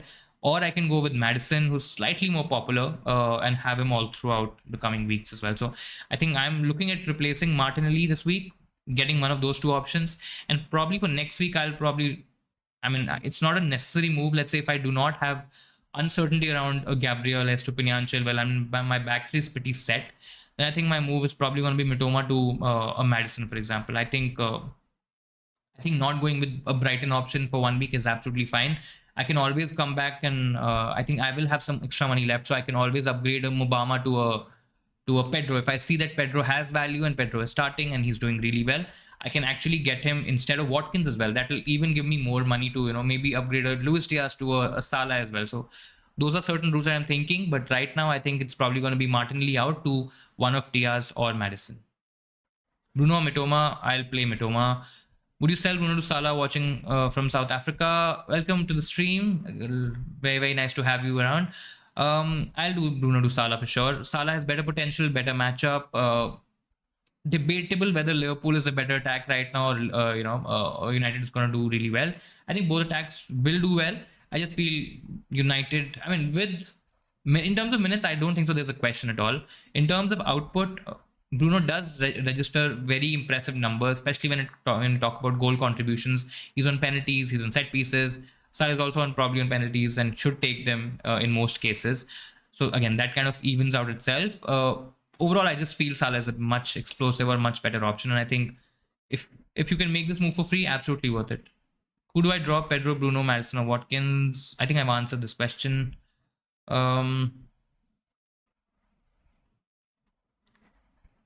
Martinelli for a Liverpool mid. That's what I'm thinking. Don't want to do it because of long-term Arsenal good fixtures, and Martinelli will outscore a Liverpool mid. Don't want to do it for 1 week punt. I mean, I am probably going to keep him for some time because of the fact that, they have Newcastle, Villa could be tricky games. Then Wolves, West Ham, Tottenham, Brighton. I mean, it's on the ideal set of fixtures, so I may end up doing Madison as well. I understand the logic. And if it's not a 1 week punt before moving on to a Foden or a Madison, you don't have to do it. It's absolutely fine. I own Guardiola and Stones. I mean, may the force be with you, and you need all the luck out there. But yeah, Guardiola and Stones is definitely going to give me a sleepless night. I don't know about you, but I won't be comfortable. But yeah, all the best to you. Guardiola, Udoke, Baldock, bench one. I think I'll bench the Tottenham defender. I think I'm expecting United to score and Tottenham not to have a clean sheet, and I think I'm comfortable benching a Tottenham defender this week. Son or Bruno, if I had to go for one, I'll probably go for Son. Also, great work. Thank you so much replying to every chat. I mean, that's what we try to do here. I know a lot of big content creators, big accounts, etc. They can't because there's so many people, there are thousands and thousands of people joining the chat. It's very difficult to answer specific questions. But yeah, I mean, maybe that's the advantage of having a small community and a small group of people, so that every question gets answered and everybody is kind of given equal attention and respect and love and care in that regard. Do you think Flecken will outscore Pickford? Again, I don't know if it's for 1 week or whether it's you're talking about a specific period of time. If it's just this week, I think Aston Villa will score. So Pickford is probably not going to get a clean sheet. I think there is a good chance that Brentford keep a clean sheet, and Fulham, despite of being a decent attack, may not end up scoring this week. So I think Flecken, I have a feeling that if it's just 1 week, I think Flecken can outscore Pickford. It's not really huge because it's the upside with goalkeepers and these two options is anyways not very high. But I think Flecken has probably a higher chance of keeping a clean sheet. I have transferred out, or you've transferred out Gabriel to cash. I think it's absolutely fine. Brighton or Fulham defense this week. I'd rather have a Brighton defender, and if it's Estupinian, I think I'll definitely have him. If you're talking about some other defender, maybe a Dunk or maybe some other options, I still feel they are better options than a Fulham defender this week. Fulham is one team that has never really convinced me with defensive options. I mean, we've always looked at a Pereira last season, we looked at Mitrovic last season, but I mean, depending on a Fulham defender is actually very, very tough and very tricky.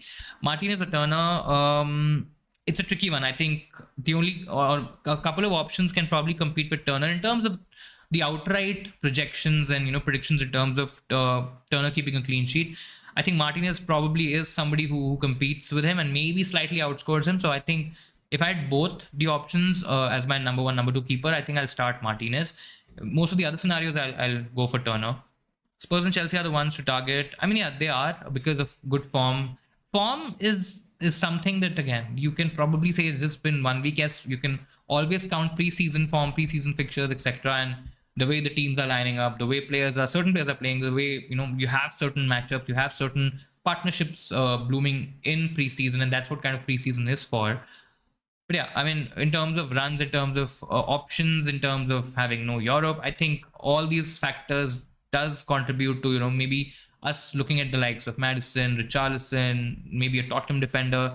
I'm still not very, very convinced with Tottenham keeping clean sheets, so that's my worry there. But yeah, Chelsea also has a lot of good options, and they're not very expensive as well. So I think we will definitely end up getting a lot of good options from these two teams across the season, and they're not going to be of that similar value next season because ultimately they would have done really, really well for their price. So I think definitely the ones to look out for.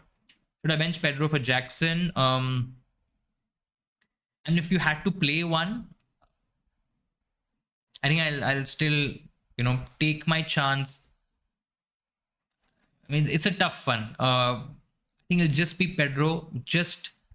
But again, considering that Jackson's probably going to be, I mean, can't say that both of them are the most nailed or they're not nailed because the sample size is too less.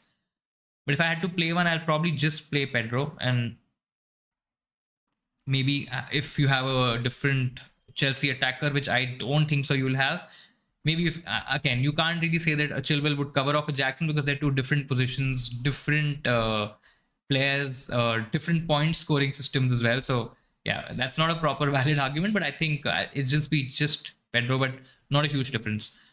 Captain Luis Diaz or Haaland, I mean, if you can take that risk, Captain Luis Diaz, but I still feel it's the same way, right? The same way I feel for somebody like a Madison this week or Watkins this week. I think it's very, very risky.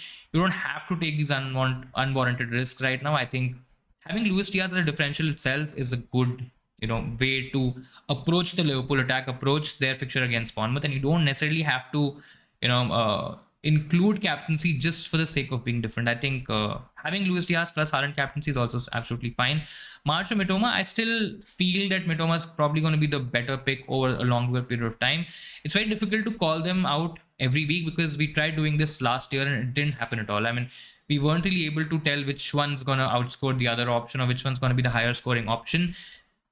Whenever I had Mitoma, March was the one who had more points. Whenever I had March, Mitoma was the one who had more points. McAllister was the one who had better points. So very difficult to call one out, but I think I'll still, if this is a slightly longer term move, I think Mitoma is still going to outscore March. Bench Saliba or Gusto. I'll start Saliba and I'll bench Gusto. Not very sure whether he's going to play. Always the risk of him coming in and maybe playing a few minutes and getting a 1-pointer. As a Salah owner, Enzo at 5 million is so much better than a 4.5 bencher. That's for sure. See, if you have a Salah, for example, there will be certain sacrifices that you'll have to make. Maybe you'll be looking at, a 5 or a 5.5 million second forward. Maybe you're looking at a fifth midfielder who's 4.5 or 5. But yeah, I kind of understand the argument. I'm not really expecting a lot from a 4.5 bencher or even a Enzo, for example. So if my expectations are tempered and I understand that, yes, this is a player for a reason, I mean, I'll be a little bit more comfortable, but overall, I still feel, let's say somebody like a Martinelli plus a 6.5 or 7 million, either attacker or midfielder or whosoever is that other player, I think that still is a better combination overall than I mean, Salah, yes, he can do really well, and he might force us to, make that change, make that decision, maybe next week, maybe the week after that. But right now, it just feels like, considering that his price is a little too high, it's just kind of not giving the right balance. Unless we really see, Joao Pedro doing really well. Because see, if ultimately Joao Pedro at that price point, because he enables us to get to Salah, and he's done that in game week 1.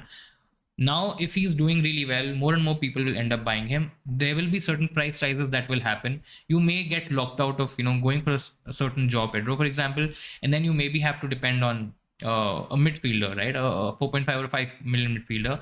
That is still not the ideal or the most ideal approach, because I still feel if Pedro is doing okay as well, I think he can still be a better option. But yeah, I mean, that's the worry with Salah, because of him, occupying that one spot and occupying a lot of cash.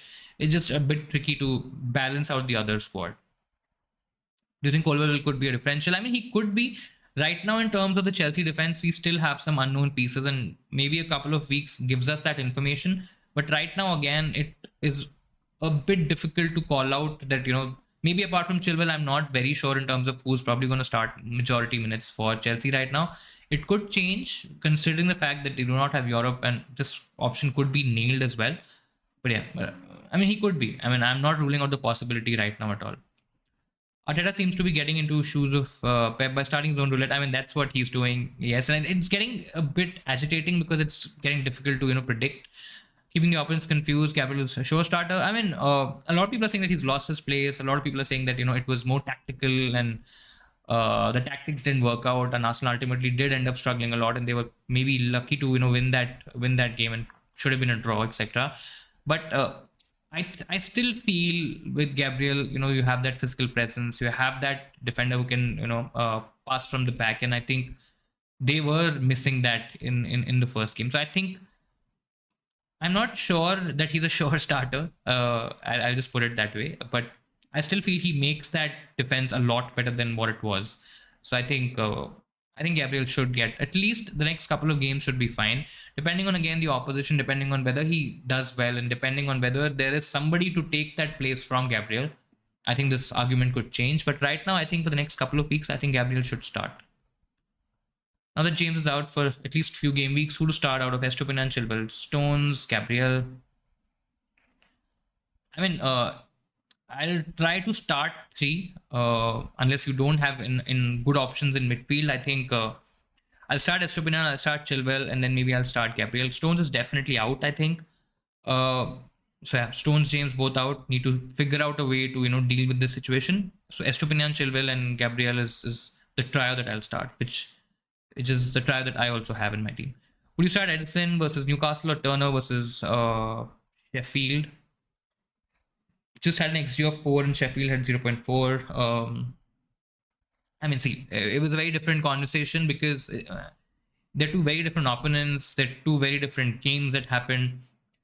I still feel Newcastle is very much capable of scoring against City. With Edison, generally what we've seen that Man City tend to control the game, and because of that, they will always give you chances on the counter, or maybe an odd mistake by their defenders, by one of the midfielders, etc. Them losing the ball in the opposition half and then getting beaten on a counter. That could still happen with Newcastle having pace in their attack, but because of the fact that they control games, they don't allow their opposition to take a lot of shots.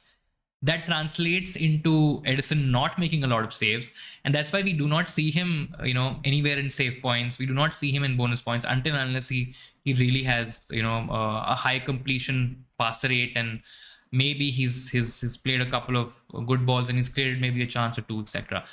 So overall, there's not a lot of upside anyways with the Edison pick. This being a slightly tougher fixture, it just makes me confident, or slightly more confident in a Turner pick. That's about it. What do I think of Richarlison? What do you think of Richarlison? What I think of Richarlison? Is he any good with systems Spurs playing? I mean, it's again too early to call that out. Maddison still looks like the best option to go for in terms of Tottenham, because he's playing in that whole role. He is going to be their creator, and we've seen that with Maddison. I mean, even with Leicester, I think he was creating a lot of good chances. He's always flirted with FPL points, and that's my worry. But if Richarlison does improve in finishing, and if he He's getting more minutes and he's becoming a better finisher. And Spurs are scoring more goals. I think Madison is gonna create most of those goals. So I think Madison's still my preferred option. Richarlison may or may not do that well because we've seen that he's not elite in terms of his finishing. It's not that Spurs also have a lot of options. Yes, they may end up signing a striker, but and that may change Richarlison's approach to Tottenham and Richarlison's usage in Tottenham's attack. And I don't think so that's going to happen with Madison. So I think Richarlison's a risk. You may want to jump on him early. There's not enough evidence for you to do that. But again, if you want to still do it and take a risk, feel free to do that on your own accord. But I still think Madison's the better option. Current transfer plans are Martinelli out and one of Diaz or Madison in. That's my transfer plan for this week. Next week is probably if I have to do a transfer. Let's say if the Gabriel or my defense situation is absolutely fine, I'll maybe take out Mitoma and get in a Diaz or even get in a Foden. I think that is also on the cards because I have enough money for that. The only problem with that, those two moves or game week 2 and game week 3 transfers are I will spread my money a little bit. So let's say there is an eventuality where I have to go for a Salah. The only possible way to go towards the Salah is to basically downgrade a Watkins to a very cheap option. And I'm not talking about a 6.5 million option, maybe a 4.5 or a 5 million option, and then play a 4-5-1. I think, and that just is not very, very ideal. So let's see. Still thinking about the move. May or may not happen also. And there's also a slight possibility that I may not end up doing any moves and I just save the free transfer. Martinelli to Diaz for a -4. I don't think so. It's worth a hit. I think both have good matchups and both are going to do well. And I don't think so it's worth a hit. I think if this was free transfer, I think this is fine. Not worth a hit. Your team is Onana, Gabriel, Pedro, Chilwell, Saka, Enzo, Buemo, Mitoma, Rashford, Watkins. Bench is Mubama, Bayer, Stones, whom to transfer out or don't transfer. I don't think so. Pedro started the first game for Tottenham. Correct me if I'm wrong, but I don't think so. He did. He started the first game for Spurs. Yeah, he didn't. So not sure whether Pedro is again a regular starter. So maybe that's a slight worry. Also, the fact that you have Stones on the bench isn't ideal. So maybe I'll change one of Pedro. Not sure about Pedro's output anyway. So I'll probably just stick in Stones there and then change Pedro because I don't think so he's going to start. Also, the fact that you have Gabriel, I don't think so Gabriel has any injury issues, etc. I just feel that he may or may not start this week. And that kind of puts you in a spot of bother because then you probably end up playing with 9 or 10 players, right? So change Pedro. I think that's probably one move. Or you can change Stones. Stones is 5.5. So if you need some additional money to, make a certain move, I think you have 3.5 million in the bank. So I don't think so you need that much money to make a defender transfer. So you can take one of Stones or Pedro Porro, and then you can go for a different defender. Go for Henry. Go for if you fancy Estupinian, he's also an option. So there are options to go for. Hey Param, hello to you. It's going great. I hope you're also set and ready with the team. I can already see Trent captaincy and I'm already shitting my pants and I am actually worried. But that's what it is. So it's Turner, Trent captain, Shaw, Estupinian, Gabriel, Mitoma, Saka, Rashford, Buemo, Watkins, Haaland. No transfers in game week 2. Trent captaincy is bold, man. It is really, really bold. So yeah, let's see what happens there. But yeah. That's gonna probably stick with me for some time now. Stones on the bench in the last City match. I know he was on the bench, but there has been news and information that he's picked up an injury, picked up a knock. I think it's a hamstring issue, and it's probably gonna. I think Pep was the one who said that he's probably gonna be ruled out for game week 2. So yeah, I don't think so. Stones is gonna start. He may be okay if it's not a huge worry. I think he may be still fine for game week 3, but that's what it is. So if you're being late, no problem at all. I transferred Son to Bemo and Captain Salah. I have good money in the bank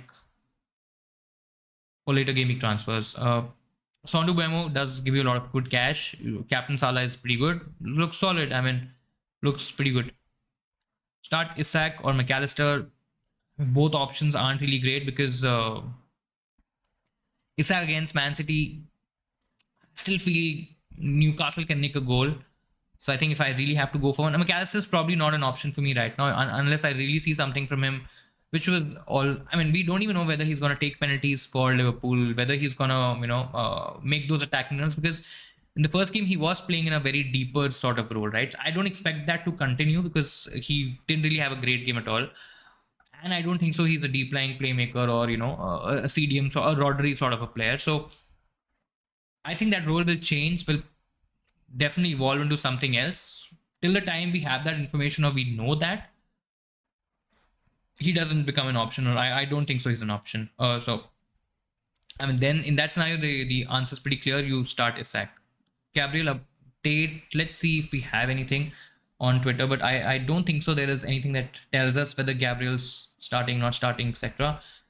I still feel that he's probably gonna get a start this week. And I mean, I won't rush. If this was Stones, and I am expecting to have a Man City option because of the fixtures, etc. I understand the rush to sell him, and I completely support that. But Gabriel is still somebody who can start. A lot of people gotten Saliba. Yes, they did get an advantage of a game week, and he did end up scoring some decent points.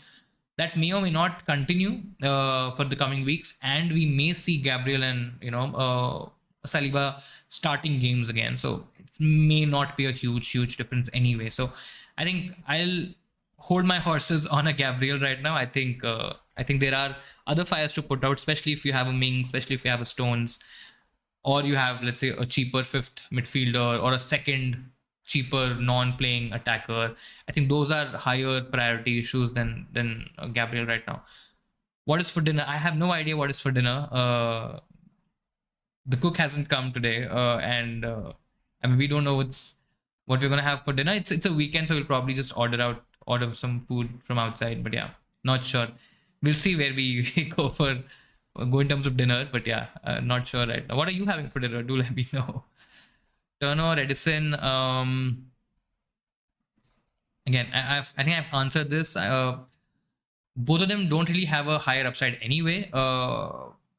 I think Turner is still a better option to go for. May end up making a few saves.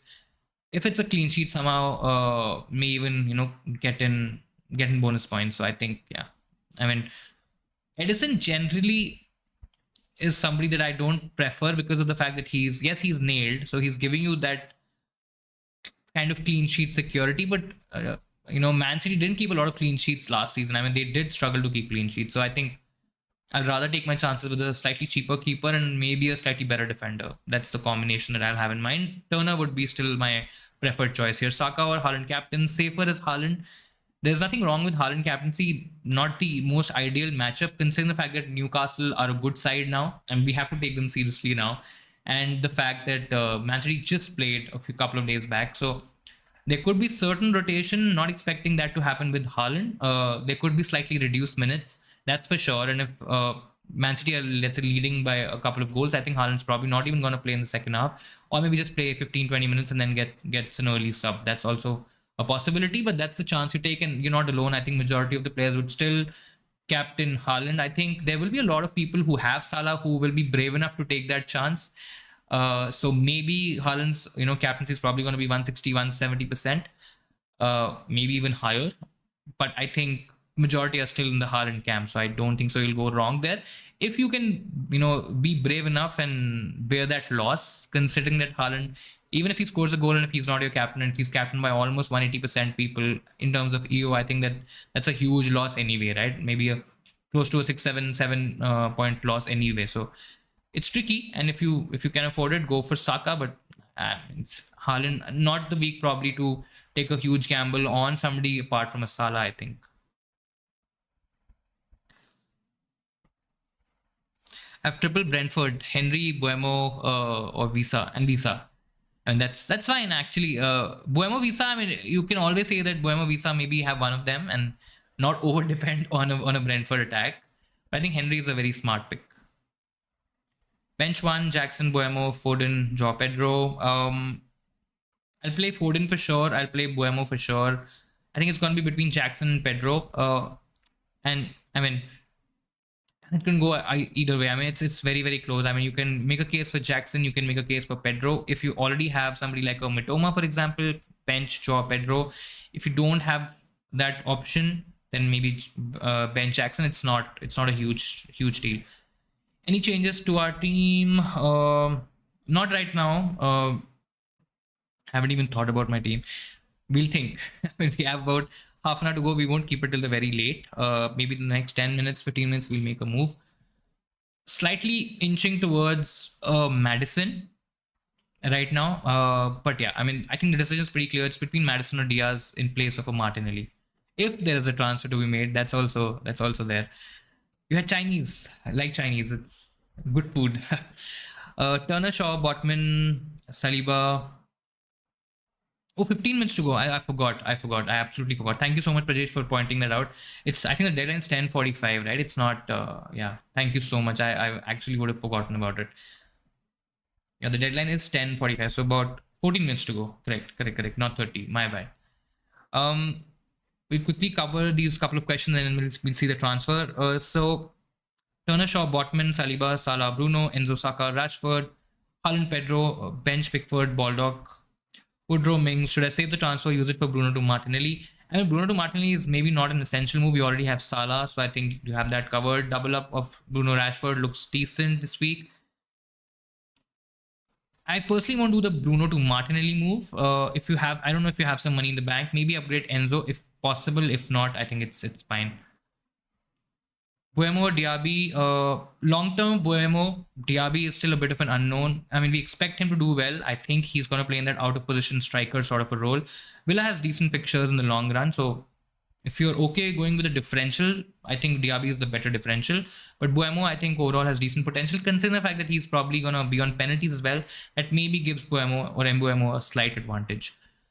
Did you do the Martinelli transfer? I haven't done that yet. Haaland or Salah captain. Haaland safer. Salah, if you can brave the crowd and you can go against the crowd. I think Salah definitely has better potential because he has a better matchup this week. Opinion on who to bench out of Martinelli, Bruno, Rashford, Buemo, Pedro, and Jackson. I think a lot of people do have that same dilemma because there's so many good options this week and a couple of them having decent fixtures and you have to bench one. So, I mean, it's a tricky one. I don't want to do it, but because of the fact that I have Bruno, Rashford both, I'll probably bench Bruno. It's not ideal at all. A lot of people would probably hate me for it, but I think it's a decision between, let's say, if I don't see a Saka here. I'm not sure whether you have a Saka or not, but I'll definitely play. If you had Saka, I'll play Saka. I'll definitely play Rashford. I'll play Mbuemo. I think I'll also play Bruno and probably bench one of Pedro or Jackson, one of them. Whichever you feel is probably the worst of the two. I don't think so there's a huge difference. But if you have a inkling towards this particular option, having a slightly weaker matchup, etc., I think you can bench that option. Not a huge difference, to be honest. Deadline 10:45, I know. So tell me between Estupinian, Henry or Madders, Diaz for me. Again, if this is your third option or your third transfer as a defender, if it's Gabriel, Estupinian, Chilwell, if you already have this back three, just and Stones probably can be on the bench. If that is the case, you won't have Estupinian. Sorry, you had Gabriel, Stones, and Chilwell. So maybe. I mean, Stones is definitely looks to be out. Baldock is also probably out. So maybe in that scenario, I'll probably just sort out my defense this week. I know it's probably not the aggressive transfer that you would probably hoped for, but in a scenario where Gabriel doesn't, I mean, we're not even talking about Gabriel not starting because in that scenario you'll probably end up having just 9 players starting. But if you have Stones as your third defender, I think you take him out and you get in a Henry. If you feel that Estupinian is not a good option long term, tricky fixtures, maybe you don't expect him to keep a lot of, or Brighton to keep a lot of clean sheets. That can absolutely happen. And then in that scenario, you go for Henry, good attacking output, and can maybe keep a few clean sheets as well. So I think, rather than going aggressive, I'll probably go, counterproductive here. I'll probably go defensive here and then sort out the Henry position or the Stones position first, and then maybe attack next week. That's what I'll do. Thanks for you guys. Thank you so much for joining. Was mainly torn between Bruno, Pedro, and Jackson, leading Pedro at the moment. I mean, yeah, Wolves did really well. Brighton are a good attack also, but I mean, yeah, Pedro, if he would have taken that chance, I think this conversation would have tilted towards maybe a Jackson. But I think all three have good potential. To be honest, it's going to be a tricky one. One of those game weeks where somebody on your bench is probably going to end up scoring some decent points, and I mean, you have to take a call. So I think you go with your gut. If your gut is saying Pedro at the moment, absolutely do it, and just hope for the best. Great. So we have about 9 minutes. Start Eze, Foden, Buemo. If I'm starting one, I'll take a chance with Foden. I mean, Buemo is the logical option. Foden is a slightly riskier pick. So I think order of starting would be Buemo, Foden, Eze. And if you had to start one, I'll start Buemo. I'll bench one. So I'll bench Eze and I'll start Foden. Foden, despite the tricky fixture against Newcastle, I think I'll still take a chance because he is very explosive. Though Eze also can do decent, but I still feel Foden and Buemo would be the double up or the combo to start. I think I'll bench Eze in this one. Quickly check Twitter as well.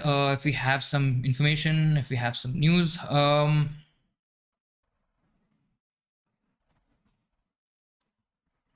I think we can possibly do one thing. We can actually go for we can take out Martinelli. It's not a must to do make or sorry, a must to do transfer. Martin against Crystal Palace away could also be decent, but I mean, I'm not worried about Liverpool too much because Salah's ownership is still not very high. Let's just please check how much is Salah's ownership. I think it's probably going to be in the 20s, 30.2. So I mean, he's decently owned. So it's a counter move to have a cover for Liverpool for Salah. There is a risk because there is risk because he may lose his place. He may not start. There is Jota waiting. There is Nunes. There are a couple of options. Gakpo in midfield didn't work out, so I don't think so. Klopp is probably gonna retain Gakpo in midfield. So not sure there. What's your plan next week for good Chelsea fixture run? I mean, Watkins to Jackson is one option that I'm considering, and I may make that move. I might not get a Liverpool option altogether. Liverpool has some tricky fixtures. I mean, they have Villa, they have Spurs, Brighton in game week 7 and 8. Between that, there's a decent run. I mean, Newcastle away is also going to be tricky, but I mean, Liverpool are still a decent attack. In terms of Chelsea, I'm happy with having Chilwell. I'm happy. I mean, not really looking at a lot of. If we see their midfield options as well, right? They have Enzo, Caicedo. I mean, not really a lot of good options, standard options out there. I mean, Jackson's probably the only one, and I think I can let go of Watkins and I can attack with Jackson. I know Watkins also has some decent fixtures apart from Liverpool. Again, we do not know whether Liverpool are going to keep clean sheets, etc. Or I mean, what's the expectation there? But yes, they do. Or Watkins does have Chelsea, Brighton in game week 6 and 7, and I think that can be avoided by going with Jackson instead. Who, when we look at the fixtures, Villa is probably the grey fixture. West Ham game week 2 grey, then it's Villa game week 6. Then we have to turn to game week 9 for a trickier game in Arsenal. So I think Chelsea plan would be Watkins to Jackson.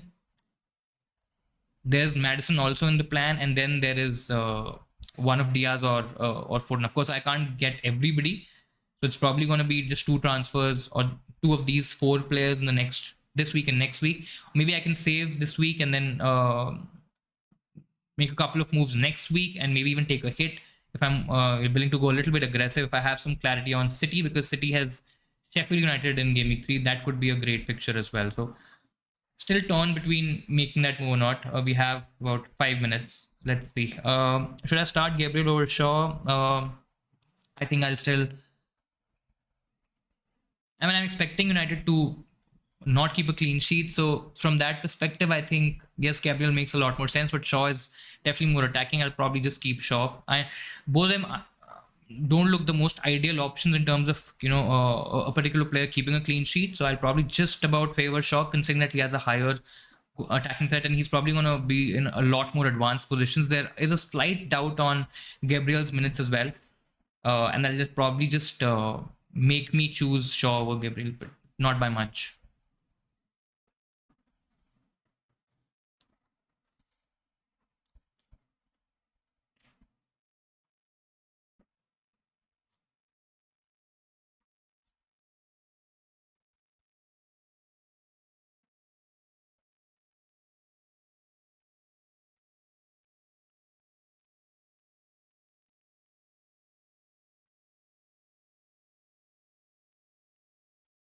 So I think we'll just save the free transfer. We'll probably won't make the move.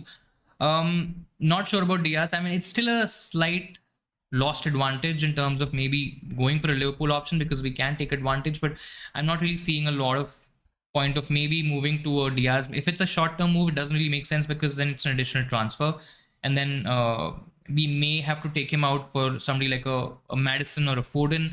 We can even do Mitoma out and a Martinelli out to, let's say, a Foden and a Madison. I think those could also be decent considering the fact that Man City and Spurs have decent fixtures. And then when I'm talking about Chelsea option, I can do a Watkins to a Jackson. So I think that probably gives us a better balance.